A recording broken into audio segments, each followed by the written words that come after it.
Hola, esperamos que el sermón que vas a escuchar a continuación, predicado por el pastor César Augusto García de la Iglesia Bautista Gracia Redentora en Pereira, sea de gran bendición para ti.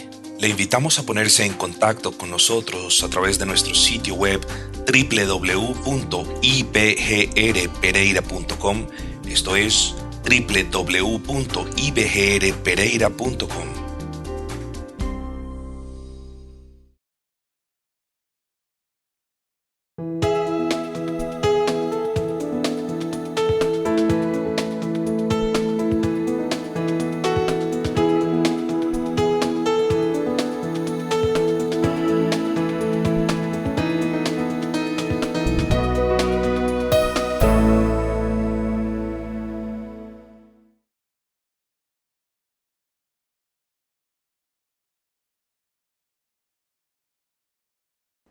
Vamos a la palabra de nuestro buen y gran Señor en la mañana de hoy. Y para ello les pido por favor que abran sus libros en la primera carta del apóstol Pablo a los Corintios. Primera carta del apóstol Pablo a los Corintios, capítulo número 11, versículo número 17. Primera de Corintios 11, 17. Y leemos la palabra del Señor.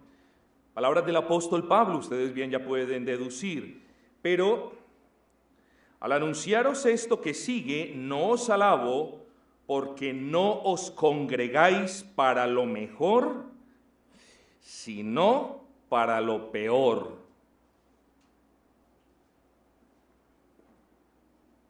Palabras del apóstol Pablo, no mías. Palabras que deben movernos a preguntarnos si nosotros nos estamos congregando o para lo mejor o para lo peor. Quiero comenzar con unas palabras que aparentemente nada tienen que ver con este sermón. Fácil y difícil. ¿Cuán fácil es practicar el pecado y cuán difícil es erradicar el pecado una vez se ha arraigado en tu vida? ¿Cuán fácil es introducir prácticas inapropiadas a la iglesia y cuán difícil, queridos amigos y hermanos, es erradicar esas prácticas inapropiadas una vez se han arraigado en la iglesia? Una vez a las personas de la iglesia les gustan esas prácticas, cuán difícil es para un pastor desarraigarlas. Es tan difícil para un genuino pastor desarraigar esas prácticas que se han introducido a la iglesia, que últimamente un genuino pastor debe renunciar cuando la membresía no quiere desarraigar esas prácticas.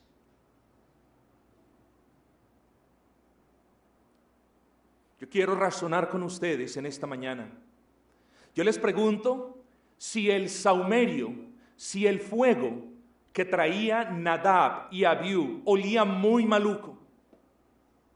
Lo más probable, a la luz del contexto de aquella época, era que el saumerio tenía un olor agradable. Seguro que el saumerio en sí mismo, que el fuego en sí mismo no era malo.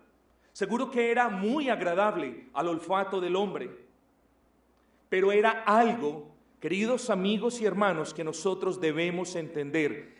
Este saumerio, este fuego que trajeron Nadab y Abiú, no había sido sancionado, no había sido permitido por Dios en la adoración.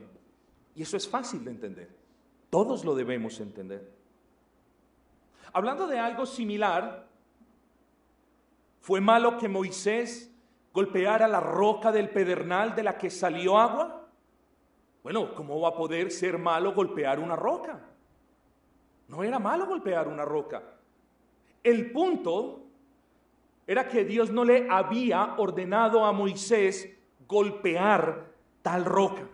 Dios no le había mandado a Moisés hacer lo que Moisés hizo. Y esto nos debe dar una lección a todos. La iglesia no fue instituida para el Señor, queridos amigos y hermanos, para que en ella se introdujeran prácticas que al hombre le parece que deben tener lugar en la iglesia. La iglesia no fue diseñada por el Señor para que en ella se practicasen las cosas que se hacen en el mundo, porque no son cosas moralmente inapropiadas como tal. La iglesia fue diseñada por Dios desde la eternidad pasada como ese conjunto de redimidos por la sangre de Cristo que tenían como propósito congregarse para honrar a Dios por medio de la obediencia, hermanos. ¿Cuánto nos hemos, o cuánto más bien, se han distanciado las iglesias de ese propósito de Dios? Yo me preguntaría si el día de hoy, y ustedes me perdonan por el tono duro, por el tono fuerte del sermón, pero yo me preguntaría si en el día de hoy, aquellos lugares a los que típicamente se les conoce como iglesias, están albergando la iglesia o simplemente están siendo el centro de las prácticas mundanas que se han importado a la iglesia de Dios. Hermanos, la historia ha testificado a lo largo del correr del tiempo con cuánta facilidad las prácticas humanas son capaces de estropear los asuntos divinos. Y me refiero en particular a las cuestiones inherentes a la cena del Señor, pues ese es el contexto en el que nos encontramos en 1 Corintios capítulo 11, versículo 17 en adelante. Ese es el contexto, la cena del Señor. Y repito, con cuánta facilidad las prácticas del hombre se han metido y han afectado las órdenes de Dios. ¿Recuerdan que les hice la pregunta, mis amados hermanos, de que si el saumerio olía mal? Bueno, yo les hago otra pregunta. ¿Es malo que los creyentes de la ciudad de Corinto compartiesen los alimentos para mostrarse el amor, para ahondar o profundizar en sus relaciones interpersonales? ¿Es malo eso? Por supuesto que no era malo. Y por supuesto que no lo debe ser para nosotros, pues es parte de la hospitalidad que debemos tener los cristianos los unos para con los otros. Las personas que son un poco más privilegiadas deben, por naturaleza propia, hacer un poco más de esfuerzo por mostrar su hospitalidad con aquellas personas que no le pueden devolver esos favores a usted. Y las personas que no le pueden devolver esos favores a las más privilegiadas no se pueden aprovechar porque son pobres de los más privilegiados. El hecho de que haya en la iglesia hermanos que carezcan de recursos económicos no les da la orden ni la potestad de abusar o de pedir o demandar de aquellos a quienes el Señor les ha dado. Entonces, ¿es malo que los corintios estuvieran compartiendo los alimentos, hermanos? No es malo. Lo que sí es malo, mis amados hermanos, era que estuviesen mezclando esa práctica humana de compartir los alimentos con una orden sagrada como lo era la cena del Señor. Y repito, porque hermanos, sobre esta premisa, sobre este axioma, sobre esta parte indispensable y primaria de la verdad, va a descansar todo el razonamiento. Entonces, ¿no era malo que los cristianos se reunieran a compartir los alimentos? Claro que no era malo. Lo que sí era malo es que la falta de discernimiento de los corintios terminó por convertir una práctica humana en una institución, digámoslo así, divina. Y peor aún, esta práctica, excúsenme, terminó contaminando el propósito de la cena del Señor. ¿Qué es la cena del Señor?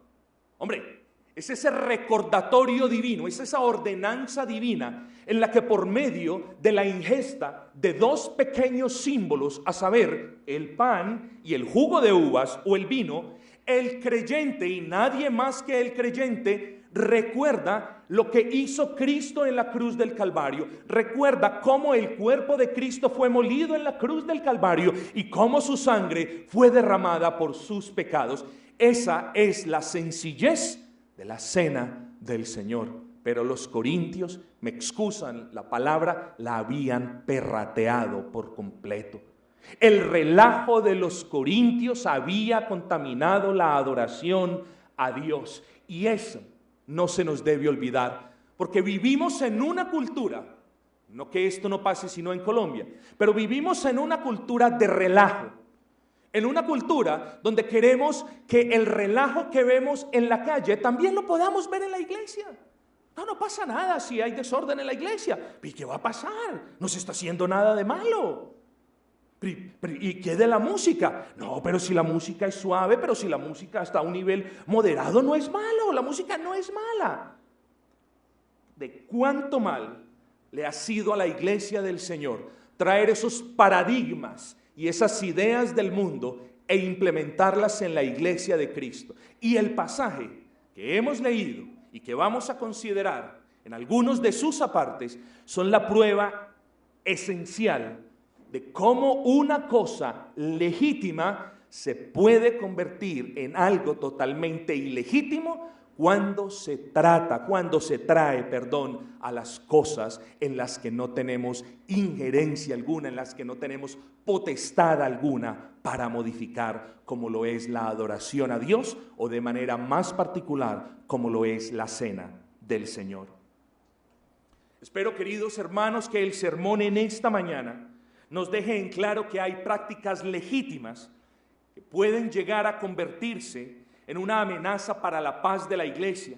Y espero que este sermón, o que nuestro bendito Señor, por medio de este sermón, nos inste a todos, en especial a los miembros, a tener más cuidado con lo que hacemos cuando nos congregamos como iglesia. No vaya a ser que nos estemos congregando para lo peor, como dice Pablo en Primera de Corintios. Pastor, no.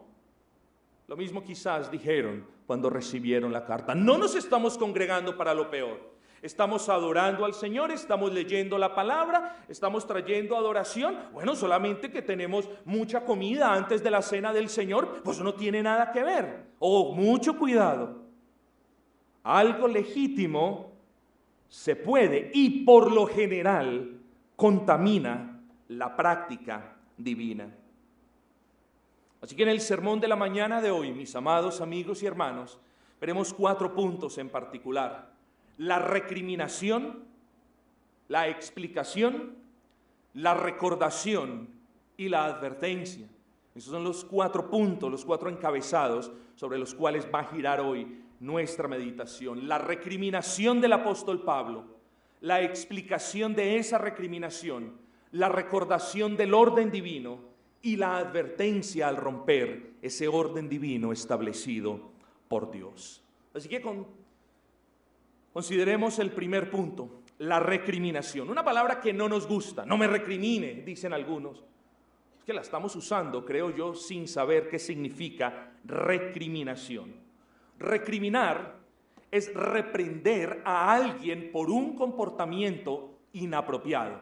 Esa es la definición básica y precisa del verbo recriminar.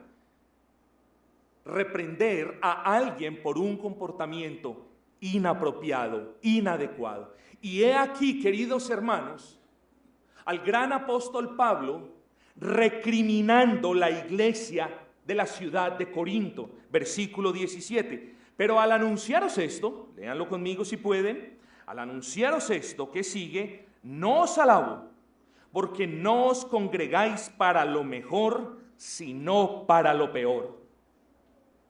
Tremendas palabras. En este versículo, el apóstol Pablo deja muy en claro que lo que estaba sucediendo durante la cena del Señor en la iglesia de la ciudad de Corinto no podía ser calificado como otra cosa, sino como un desorden gravísimo en el culto público de adoración a Dios. Ustedes bien recordarán que a partir del capítulo 11 ya comenzamos a entrar en aquella sección de Primera de Corintios donde uno de los principales objetivos del apóstol Pablo es corregir partes de la adoración a Dios en la ciudad de Corinto. Y aquí ya vamos entrando como un poquito más en materia. Entonces había desorden en la adoración a Dios en la ciudad de Corinto. Eso lo vamos a ver claro en los versículos, en los capítulos 12 y 13. Pero aquí en el 11 ya podemos percibir algo. No os congregáis para lo mejor, sino para lo peor. Y noten que he dicho que en la iglesia había desorden. Y es importante que yo les justifique a ustedes por qué me atrevo a afirmar que en la iglesia de Corinto había desorden en la adoración. ¿Cómo puedo yo justificar eso? Vayan conmigo, hermanos, rápidamente al versículo 34, a la última parte del versículo 34 de ese capítulo, en la que el apóstol dice: las demás cosas las pondré en orden yo cuando fuere. Y lo que este versículo quiere decir es que además de ese desorden en lo que ustedes están, las demás cosas en las que ustedes también están adorando desordenadamente, yo las pondré en orden cuando vaya a vosotros. Así que el contexto, queridos hermanos, es la iglesia de Corinto, una iglesia amada por Pablo, una iglesia que no es tan perversa ni tan mala como muchos comentaristas lo quieren hacer ver, sino una iglesia que tenía deficiencias en su adoración a Dios. Y en el contexto en el que estamos nosotros en este momento nos habla de que la adoración a Dios no se estaba conduciendo conforme al patrón de Dios. Repito esto que es muy importante. En el contexto de Primera de Corintios capítulo 11 versículo 17 al 34, la adoración a Dios se estaba llevando de manera desordenada. ¿Pero por qué, pastor? Bueno, se estaba llevando de manera desordenada porque no se estaba conduciendo conforme al patrón, al modelo que Dios había revelado. Ya lo vamos a ver en un instante. Lo que sucedía en Corintios, hermanos, era esto. La iglesia se había apartado del modelo del apóstol Pablo para la adoración en el culto público, de la cual la cena del Señor hace parte importante. Y al apartarse de este modelo, se había acercado a un modelo que, como lo dije anteriormente, no había sido sancionado por Dios en su palabra, no había sido permitido jamás por Dios en su palabra. La iglesia de Corinto, mis amados, había comenzado a abrazar una práctica humana como lo eran las celebraciones del amor, o lo que se conoce históricamente como las fiestas ágape. La iglesia de Corinto estaba celebrando estas fiestas ágape justo antes de la celebración de la cena del Señor. ¿Qué puede esperar usted del apóstol ante el desorden? ¿Acaso podríamos esperar no, los hermanos pobrecitos, los hermanos no saben, están pecando por ignorancia? ¿Ignorancia? ¿Podemos decir que los hermanos estaban pecando por ignorancia? La respuesta es no. Y ustedes me dicen, ¿por qué? Porque Pablo fue el fundador de la iglesia en la ciudad de Corinto, y Pablo les había dicho a los corintios cómo adorar a Dios y más particularmente cómo tomar la cena del Señor. Eso no se le hubiese podido escapar al apóstol Pablo bajo ninguna circunstancia. Es imposible teológicamente que el apóstol Pablo levantara la iglesia de Corinto y no les dijese a los corintios cómo celebrar la cena del Señor. Totalmente imposible. ¿Qué se puede esperar del apóstol Pablo? Oh, Corintios, se los ruego, vea, les voy a pedir un favor, por favor miren lo que hacen. Como si a Pablo, como si les tuviese miedo a los de la ciudad de Corinto. No, de Pablo recibieron una fortísima recriminación. Ustedes se están congregando no para lo mejor, sino para lo peor. La pregunta es, ¿está exagerando, hermanos? Y yo les voy a repetir un dicho de los puritanos y de los teólogos de antaño que dice que la adoración no es rendida u ofrecida a Dios del todo cuando no se ofrece de una manera correcta. Les repito en otras palabras, La adoración a Dios no es rendida u ofrecida del todo a Dios cuando ésta no se ofrece, no se rinde de una manera correcta. Pablo les dijo, ustedes que son cristianos, ustedes que son hijos de Dios, en ustedes en quien habita la gracia de Dios, ustedes se están congregando no para lo mejor, sino para lo peor. No, miren que el apóstol no dice, ustedes no se están congregando para lo bueno, sino para lo malo. No usa estas palabras que denotan la característica en la mayor expresión. Esos superlativos dicen, no solamente dice, se están congregando para las cositas malas, no, sino para lo peor. Porque cuando una iglesia se congrega para no obedecer a Dios, se está congregando para lo peor.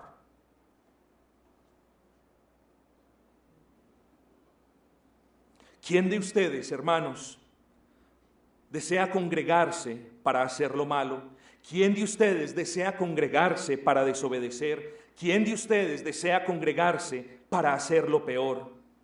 Y lo único que tengo para responder es esto. Ningún cristiano, con el uso de sus facultades, respondería yo me congrego para hacer lo que a Dios no le agrada. Yo me congrego para hacer lo peor. Pero el punto que hemos visto es este. A pesar de no querer congregarnos para lo peor, a la postre muchos creyentes se congregan para lo peor cuando no se congregan en una iglesia que es ordenada y que obedece la palabra de Dios. Esto se lo repito, mi amado hermano, y no por hacer publicidad a Gracia Redentora, ni por decirle, he aquí una iglesia perfecta y ordenada, no. Yo llamo a tu corazón a que examine estas palabras y este razonamiento. Cuando tú, por muy buenas intenciones que tengas, cuando tú, por muy buenos y legítimos deseos que tengas de adorar a Dios, te reúnes en lugares donde no se está obedeciendo la palabra, donde no hay orden en la toma, no solamente de las ordenanzas como el bautismo y la cena del Señor, sino que hay una violación de los preceptos de Dios, tú, creyente, te estás congregando para lo peor. Duras las palabras, ¿cierto? Porque tenemos reinando en nuestros corazones ese sentimentalismo de que desde que yo quiera hacer lo bueno, Dios ve mi corazón y no pasa nada. No, hermanos queridos. Aquí habían personas bien intencionadas en la iglesia de la ciudad de Corinto y Pablo les dice, ustedes son creyentes, pero se están congregando para lo peor porque no están adorando al Dios vivo como debe ser, porque no están tomando la cena como debe ser. Hermanos, espero que cada uno de nosotros, a medida que vamos avanzando en este sermón, se dé cuenta de que la adoración a Dios y todo lo que hacemos en el culto público de adoración a Dios, o bien es como Dios lo establece, o simplemente se convierte en un desorden similar al de la iglesia de la ciudad de Corinto. Así que allí tenemos la fuerte recriminación del apóstol Pablo para los corintios. En segundo lugar, es necesario que nosotros veamos la explicación o todo el razonamiento que sustenta esta fuerte amonestación o recriminación, pues la iglesia de Corinto estaba ejecutando algo de una manera contraria a las órdenes reveladas por Dios en su palabra, y ya lo vamos a probar. Vamos a leer 3 versículos. Vamos a leer los versículos 20 al 22. Cuando pues os reunís vosotros, esto no es a comer la cena del Señor. Espero que en este versículo ustedes puedan ver el resumen de lo que hemos dicho. Ustedes se están reuniendo, están trayendo sus alimentos, están teniendo las fiesticas de amor y luego se están confundiendo con la cena del Señor. Ustedes, en última de cuentas, no están llevando a cabo la ordenanza de la cena del Señor, como yo se los instruí. Versículo 21, porque al comer, aquí viene la clave, cada uno se adelanta a tomar su propia cena.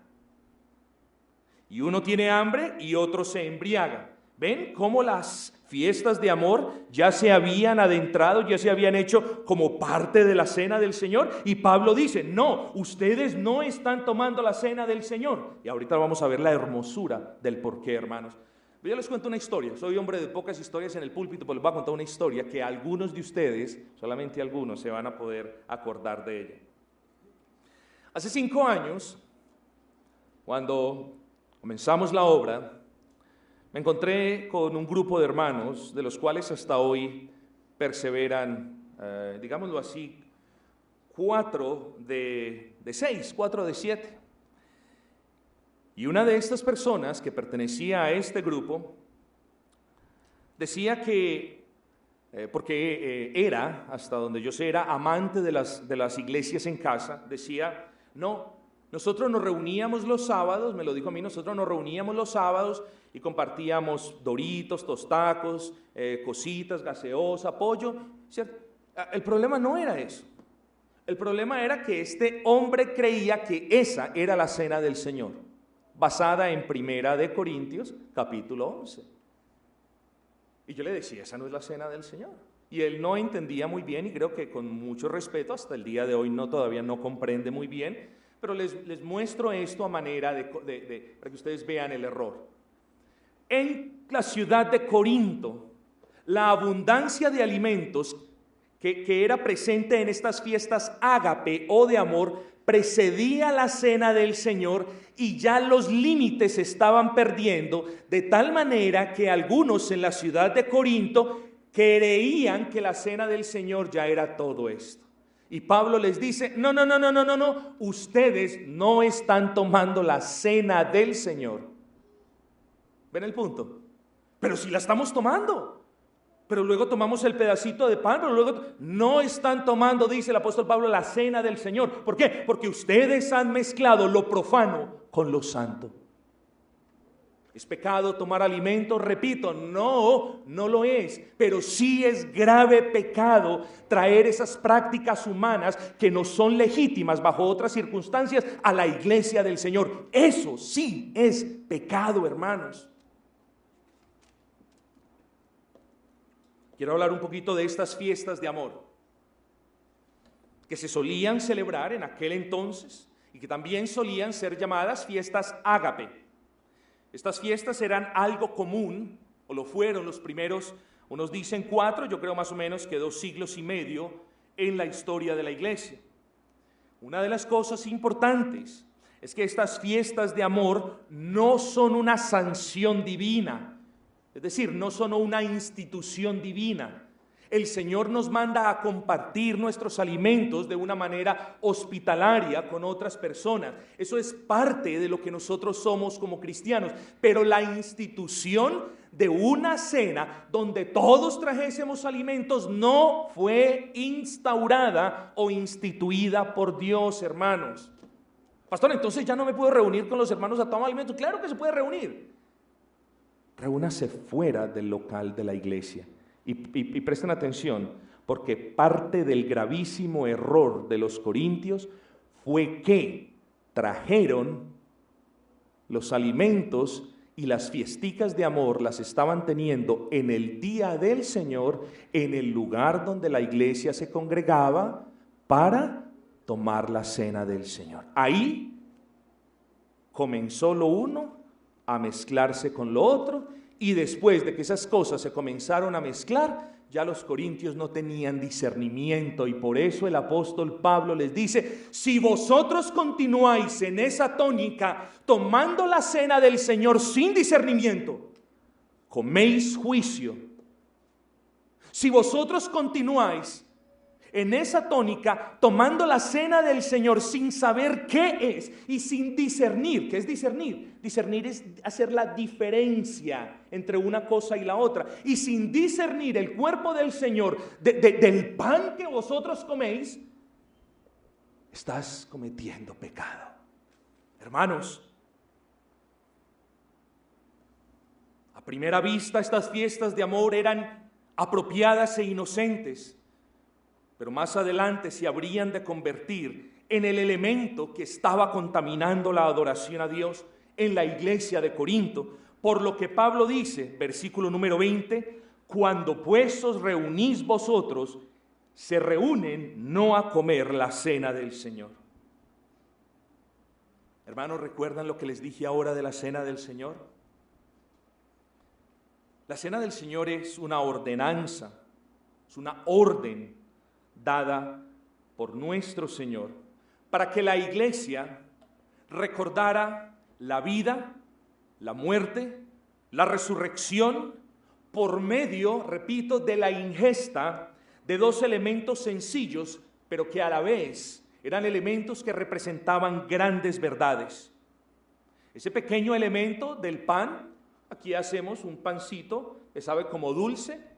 En alguna ocasión teníamos pan del supermercado, lo cortábamos con una tijerita. El pan no es el punto.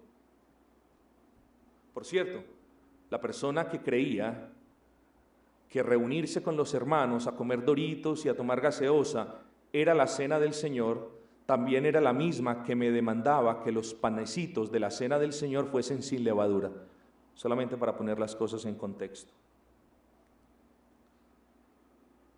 Sobra decir, hermanos, entonces que la cena del Señor era una orden del Señor por medio de la cual la iglesia, como un solo cuerpo, como un solo hombre, se debía reunir para meditar en lo que Cristo había hecho en la cruz del Calvario por medio, repito, de la ingesta de dos cositas pequeñas, como lo son el trozo de pan y una copita pequeña de uva. Y nada tenía que ver ni con banquetes, ni con festines, ni con convites. En estas fiestas ágape, unos bebían y comían de manera abundante, mientras que otros comían poco o nada. Lo primero que podemos notar es no había ni siquiera unidad, no había ni siquiera decoro mientras se tomaban los alimentos en estas fiestas ágape. Y por eso el apóstol Pablo en el versículo 21 nos dice, porque al comer cada uno se adelanta a tomar su propia cena y uno tiene hambre y otro se embriaga. Y luego, para que ustedes vean toda la historia, y luego de que habían unos glotones con la panza llena, y de que habían unos que les gustaba el vinito medio alegres, después de esta desfachatez, venían y tomaban la cena del Señor. De nuevo quiero que noten algo, hermanos. Es aquí cuando decimos que algo totalmente legítimo y apropiado, como es compartir los alimentos con nuestros hermanos, se convierte en algo inapropiado cuando se hace sin discernimiento y poniendo en riesgo el orden establecido por Dios en su palabra para el culto público. Sobra decir, hermanos, que el culto público de adoración a Dios debe permanecer libre, totalmente libre de cualquier impureza del hombre, aunque ésta tenga apariencia de bondad y de piedad. Es evidente entonces, creo que es claro, los corintios tenían estas fiestas de amor, estas celebraciones ágape antes de la cena del Señor, y de nuevo es por eso que el apóstol Pablo, en vista de ese desorden al que habían llegado, les dice, ustedes no se están reuniendo para tomar la cena del Señor. De los orígenes de las fiestas de amor me las voy a saltar, hermanos, pero se lo resumo en dos cosas. Hay dos hipótesis en lo que respecta a las fiestas ágape o de amor. Y la primera era aquella mala interpretación, me sorprendí yo, al leer algunos comentarios de algunos teólogos de antaño, muy recomendados por este vuestro servidor, de que muchos argumentan de que estas fiestas ágapes venían porque ellos creían que así debía ser, y la base o el sustento de estas prácticas eran, como el Señor Jesús tuvo una buena comida antes de la cena del Señor, es decir, como tomó la Pascua, como tomó el Cordero, como tomó esto y lo otro, entonces nosotros también podemos tener nuestra comilona antes de la cena del Señor. Créanme que muchos creen esto. Y hasta el día de hoy muchos lo siguen practicando porque esa es su postura. Pero lo que se les olvida a estos amiguitos es esto, hermanos. El Señor Jesús no tuvo ninguna comilona ni ninguna comitiva con sus discípulos. Estaba cumpliendo una orden divina de tomar la cena de la Pascua. De hecho, esa fue la última cena legítima bajo el sol hasta el día de hoy.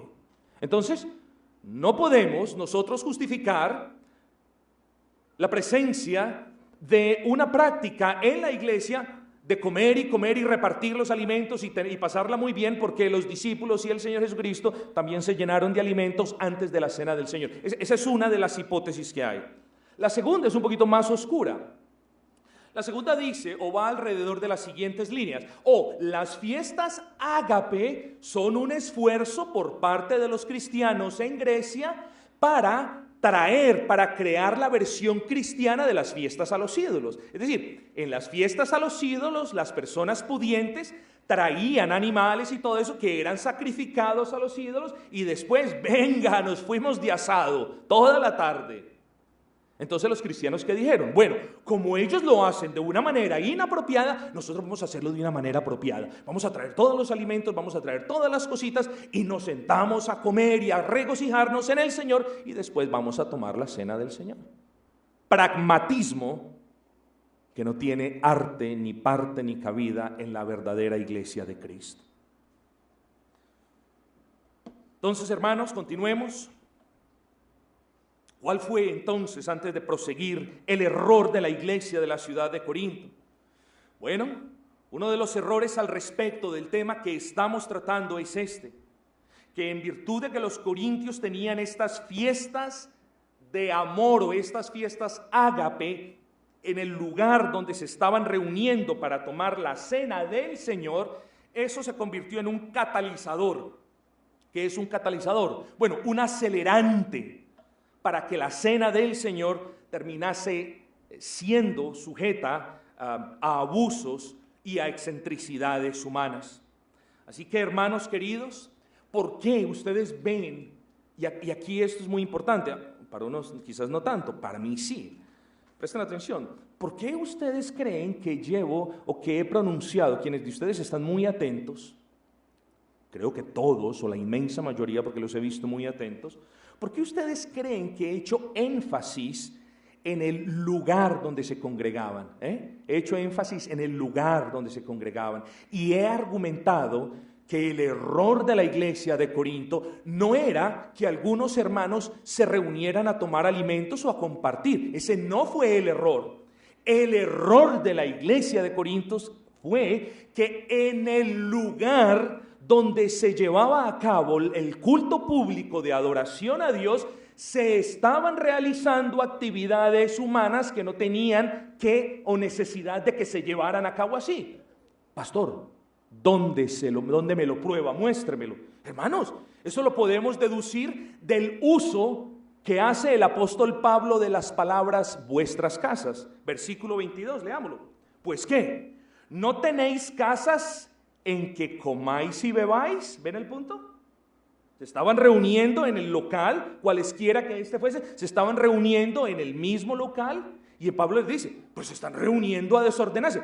Entonces, si ustedes quieren compartir, ¿acaso no tenéis vosotros casas en las que podáis departir con algunos hermanos? Versículo 34, si alguno tuviera hambre, dice, coma en su casa.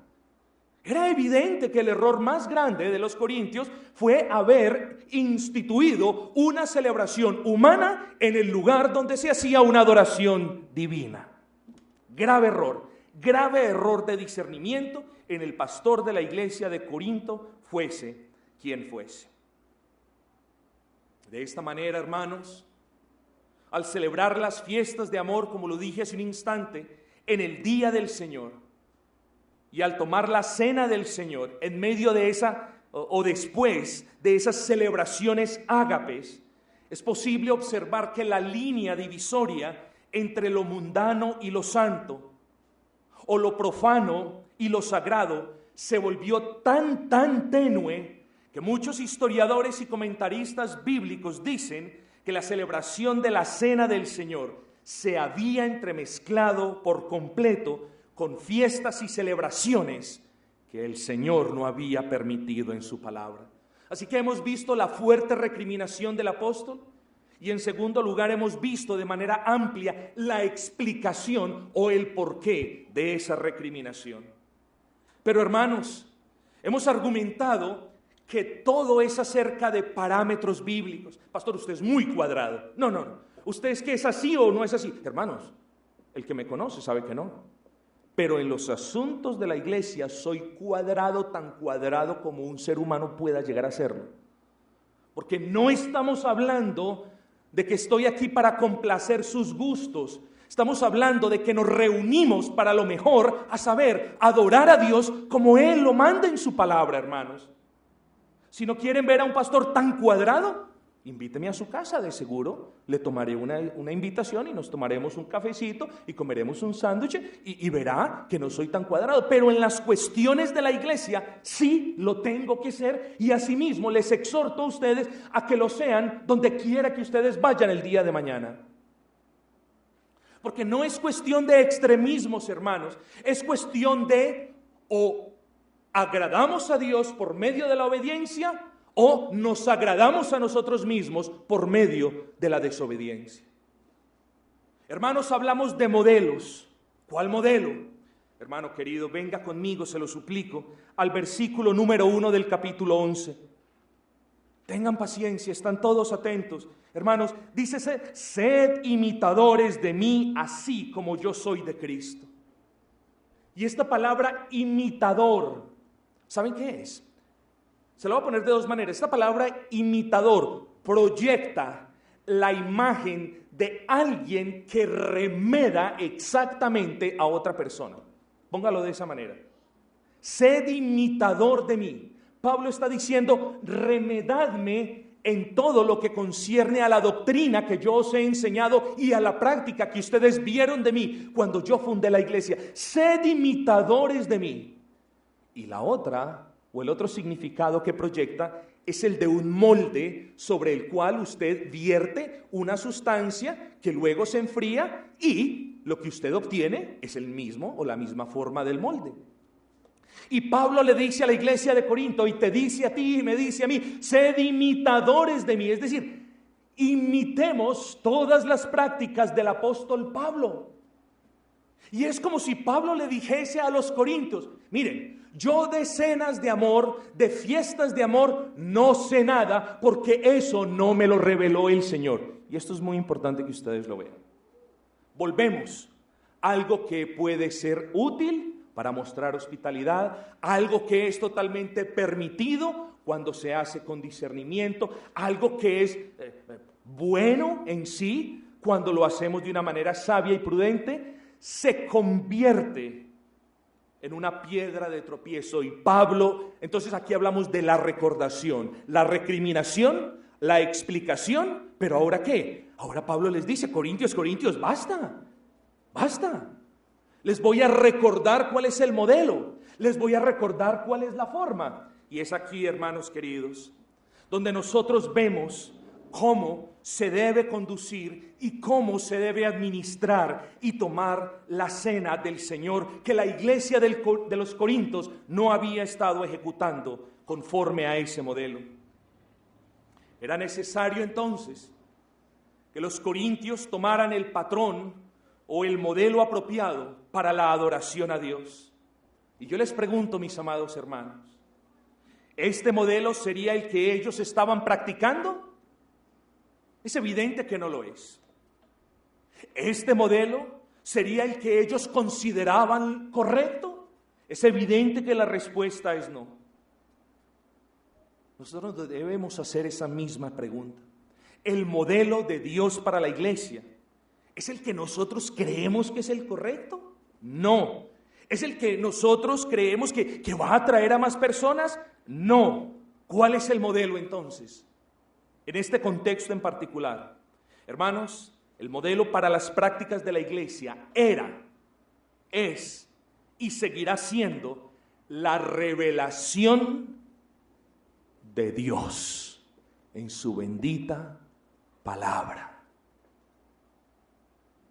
La revelación de Dios en su bendita palabra. En otras palabras, lo que Dios revele, eso obedecemos, y lo que Dios no revele, nosotros no estamos en la postura de asumir que nos es lícito hacerlo. Ese era el modelo que tenía que aplicar a la iglesia de Corintio, y ese es el modelo que nosotros tenemos, o al que nosotros tenemos que sujetarnos 2000 años después. Concluimos pues, hermanos, que el apóstol Pablo deja muy en claro que él no había recibido instrucciones con respecto a las fiesticas de amor, a las celebraciones ágape. Repito, Pablo, el dador de la mayoría de aspectos doctrinales en la iglesia del Nuevo Testamento, no recibió del Señor una orden. Pablo, dile a la iglesia que celebre fiestas ágape. No lo recibió. Por el contrario, o como dicen otros, lo contrario es cierto. Lo que Pablo sí recibió, lo podemos encontrar justo a continuación en los versículos que vamos a leer. Mire lo hermoso. Dice, es como si Pablo dijera: Corintios, no he recibido revelación y por ende no tienen permiso de llevar a cabo estas celebraciones mezclándolas con la cena del Señor. Lo que yo sí he recibido a manera de revelación es esto.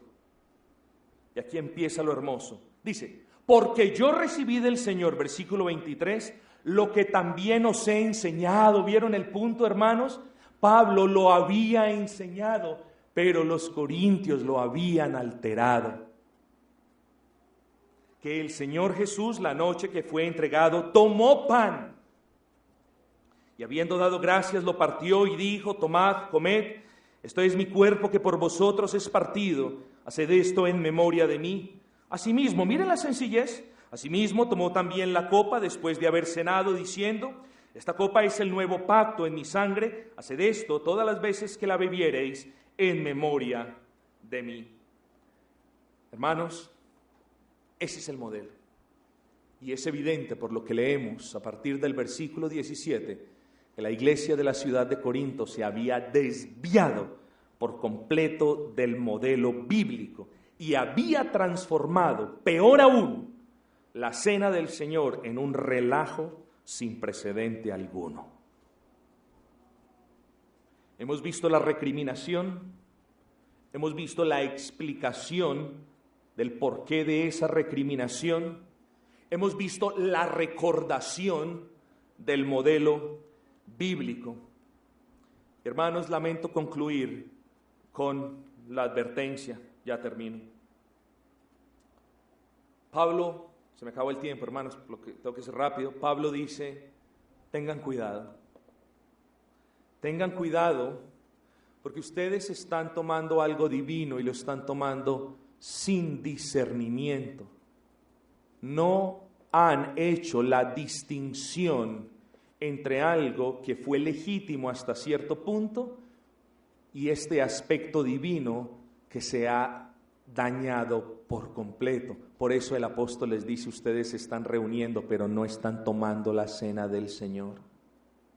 Hermanos, por supuesto que los versículos a continuación, y la tarea es que usted los lea en casa, pues su interpretación es muy sencilla, nos hablan de la manera indigna, cómo las personas en un estado de glotonería quizás, o en un estado de ebriedad, aunque muchos argumentan que no, sí, cómo las personas estaban tomando la cena del Señor de manera indigna, sin pensar quién era Cristo, qué era lo que estaban haciendo al introducir ese pequeño trozo de pan en sus bocas, sin pensar qué era lo que había sucedido cuando el Señor había derramado su sangre al tomar esa pequeña copa de vino, no estaban teniendo discernimiento. ¿Por qué? Porque lo mundano se había infiltrado y había perturbado el orden establecido por Dios. Hermanos, cuidados vosotros de comer juicio por no discernir el cuerpo del Señor, por no comprender quién es Cristo y qué fue lo que hizo Cristo en la cruz del Calvario. Ahí tenemos el versículo 29 que se lo recuerde. Cuidado en tomar esta cena sin saber qué es la cena del Señor, sin apreciar las verdades que transmite. Se lo ruego. Y yo solamente se lo ruego porque quiero imitar, quiero copiar, quiero calcar al apóstol Pablo, que hace esas fuertes advertencias. Yo no quiero ser fuerte, solamente quiero rogarle que usted tenga cuidado cuando nos reunimos a tomar la cena del Señor, que usted mire el peligro de introducir una práctica extraña y foránea a las prácticas establecidas por Dios en su palabra. Hermanos, pero antes de concluir, quiero terminar diciendo esto. De la misma manera que la iglesia debe tener en cuenta esas advertencias con respecto a la cena del Señor, también toda verdadera iglesia cristiana debe tener en cuenta las advertencias al respecto de la música en el culto público de adoración. Pero pastor, empezó hablando de la cena y terminó hablando de música. Estamos hablando de cómo una práctica extraña se metió al culto público y arruinó, estropeó la adoración a Dios. La adoración a Dios no solamente es cantar, la adoración a Dios comienza en el culto público desde que el ministro entra para orar y termina en la bendición del ministro a la congregación. Entonces, por eso quiero aplicarles esta enseñanza. Y quiero que ustedes noten que la iglesia debe tener cuidado al respecto de las órdenes que Pablo da al respecto de la cena, pero también tenemos que tener cuidado al respecto de la música que se usa en el culto público, pues tanto la cena del Señor como la música en el culto público son parte de la adoración a Dios. Hermano, ¿qué te hace creer? Respóndeme, ¿qué te hace creer que el Dios que jamás permitió el desorden en su cena, sí permite la guachafita, el sentimentalismo, la algarabía y los escándalos en su adoración? Dime, porque si tú tienes el coraje de demostrármelo por la Escritura, de seguro que me someto a tus argumentos. Pero a menos de que tengas los argumentos, no puedes presentarme a un Dios ordenado en la cena del Señor y a un Dios desordenado en la adoración a Dios. Porque Dios es un Dios de orden. Los que somos desordenados, los que somos indisciplinados, los que somos perezosos, a los que nos gustan las cosas del mundo, somos a nosotros y no Dios, hermanos. Las iglesias cristianas no pueden continuar tragándose el camello y colando el mosquito. Las iglesias no pueden justificar la adición al culto público de elementos que no han sido permitidos por Dios, como las fiestas ágapes, y tampoco tiene la potestad de sustraer elementos que Dios ordena en la adoración a Dios, como la reverencia, el orden y el discernimiento. Así que, hermanos, ¿qué nos enseña esto?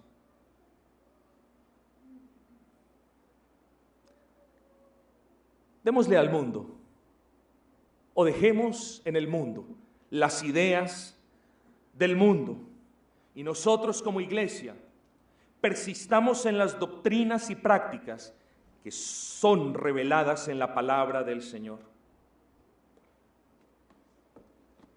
Para nosotros, la revelación es suficiente. Y nosotros, los verdaderos creyentes, estamos contentos con la sencillez de la adoración a Dios, llámese por medio de la ingesta de estos dos símbolos sencillos, como es la cena del Señor, o por medio del canto de sencillos salmos e himnos que son los que le agradan a Dios. Lo demás, que lo hagan los que quieren reunirse para hacer lo peor. Que Dios tenga misericordia de nosotros, hermanos.